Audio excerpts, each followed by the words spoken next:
Bom pessoal, bem-vindos a mais um vídeo aqui do YouTube, continuando o nosso estudo da física mecânica. Hoje a gente vai falar sobre uma grandeza extremamente importante, que é a quantidade de movimento, ou ainda momento linear. Antes da gente começar, gostaria de lembrar que se você gosta dos conteúdos que a gente tem produzido aqui, deixa o seu like aqui embaixo, se inscreve no canal para que a gente possa alcançar mais pessoas. E não esquece de compartilhar também com aquele seu amigo que está tendo a mesma dificuldade que você.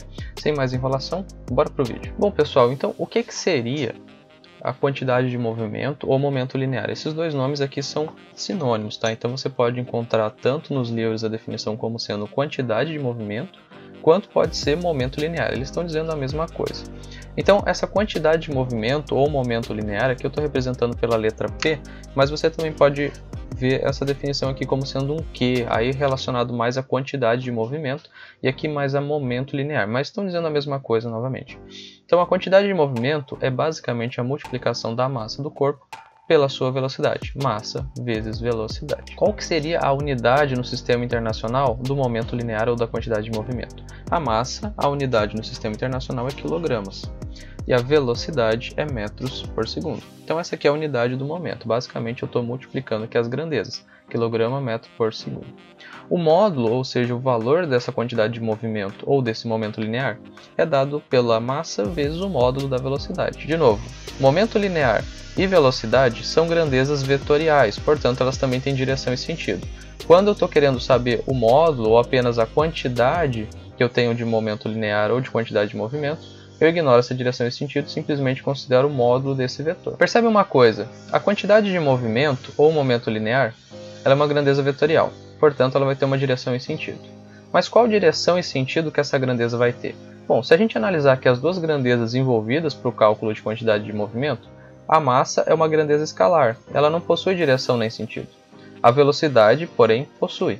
Então a única coisa que vai fazer com que esse momento linear ou essa quantidade de movimento tenha uma direção e sentido é a velocidade. Portanto, a quantidade de movimento ou momento linear possui a direção e o sentido da velocidade. Lembra sempre disso. Vamos para a prática, então, calcular o momento linear de uma bola, por exemplo, que ela estava andando com uma certa velocidade de 20 metros por segundo e possui uma massa de 5 kg. O momento linear, então, dessa bola, o módulo dele, vai ser igual à massa, que é de 5, já está em quilogramas, então eu não preciso converter essa unidade, vezes a velocidade, que é de 20, está em metros por segundo, também não preciso converter. Então, o módulo do momento é igual a 5 vezes 20, eu tenho então que é 100 o quê? Quilogramas metros por segundo. Então, o módulo aqui do momento linear, ou da quantidade de movimento. Então, esse aqui é o módulo, é a quantidade. Só que uma grandeza vetorial ela não é definida só pelo seu módulo, ela também tem uma direção e sentido. E que direção e sentido que esse momento linear vai tomar? Como a gente viu, a mesma direção e sentido da velocidade. Então, se a minha velocidade está na direção horizontal apontando da esquerda para a direita, assim também o momento, na direção horizontal apontando da esquerda para a direita. Existe também uma relação muito interessante entre a quantidade de movimento e a segunda lei de Newton. Lembra aquela segunda lei de Newton, força igual a massa vezes aceleração? É o que a gente vai ver agora. Então, a segunda lei de Newton, como a gente aprendeu na escola, ela diz o seguinte, que a força é igual a massa vezes a aceleração. Todo mundo aprendeu isso na escola, até tem um vídeo aqui no canal do YouTube falando sobre as leis de Newton, e a gente usa essa fórmula aqui. Mas essa fórmula, ela, na verdade, é um caso particular para quando a massa do meu corpo é constante. Sim, existem casos em que a massa do meu corpo pode variar. A definição que Newton usou para poder definir a sua segunda lei é de que o somatório de forças é igual à variação temporal de momento. Esse Dzinho aqui tem a ver com um diferencial, uma derivada. E a derivada é basicamente a variação. Pensa que seria como se fosse um delta aqui, tá bom? Esse cálculo diferencial integral, isso é lá para o ensino superior. Mas o que você precisa entender aqui é que esse Dzinho tem a ver com variação. Então o que Newton definiu foi que a somatória de forças tem a ver com a variação de momento em relação ao tempo. O que a gente consegue tirar de conclusão, então, dessa definição?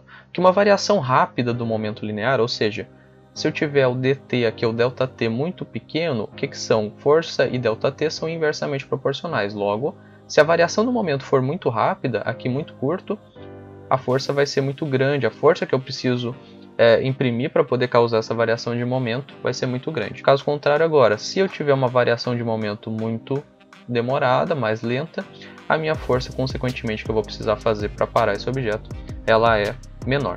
Então, o momento é igual a massa vezes a velocidade. Se eu tenho então, por exemplo, um carrinho de supermercado cheio, certo? E ele está em movimento vindo na minha direção, eu quero parar esse carrinho de supermercado cheio. Se eu fizer isso num tempo muito curto, abruptamente tentar parar ele, eu vou ter que imprimir uma força muito grande. Todavia, se eu for parando ele aos poucos, for imprimindo minha força e imprimir essa força para parar o carrinho num tempo grande, essa força que eu vou precisar imprimir é muito menor. Pode pensar aí que um objeto com mais velocidade é mais difícil de ser parado do que um objeto com menos velocidade, porque exige maior força. Porque eu preciso imprimir uma variação de momento. E se eu tenho tempo muito curto para fazer essa variação de momento, ou seja, mudar a velocidade desse corpo, a força tem que ser muito grande.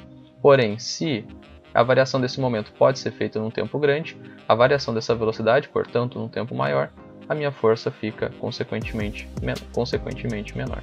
Então vamos fazer aqui só uma revisão para poder ter certeza que você entendeu as definições de quantidade de movimento. Quantidade de movimento, então, ou momento linear, é igual a massa vezes a velocidade de um corpo.